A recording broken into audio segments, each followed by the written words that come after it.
Ball was rolling for a new grocery store in Buffalo, but the city is putting the brakes on this project for now.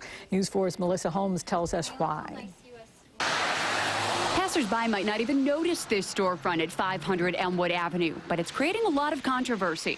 When you have a midnight construction project, as I'll call it, it sure doesn't seem like it was on the up and up. The city's permit and inspection commissioner tells us on Christmas Eve, the tenants who plan to turn it into a deli and grocery store did structural work that isn't outlined in their permit, which clearly states replace window tubing and glass. Not only that, the Elmwood Village Association says its design standards aren't being met.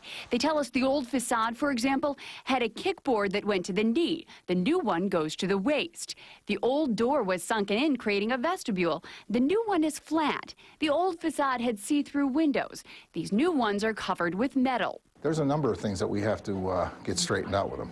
The city issued a cease and desist order on Tuesday. As far as I know, we have not heard from them since. But neighboring businesses say they just want to see progress. I understand where the city's coming from. They want to keep it all themed and a feeling in the village, but I'd rather a store come in and not be a vacant building and help out the community in that way more. If you can give the little guy, a bit of a break and work with him rather than against him, I think that's just good for everyone, including the city. And what do the neighboring business owners think about the facade?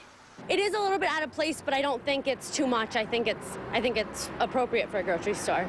I'm just happy to see it cleaned up, and as far as I'm concerned, it just looks nice. So what's the next step? Will the store owners have to take their design plans to the permit department and the planning board? And if those plans are not approved, they could have the very costly job of restoring the facade back to the way it used to be before they even think about setting up shop here in the Elmwood Village. Melissa Holmes, News 4.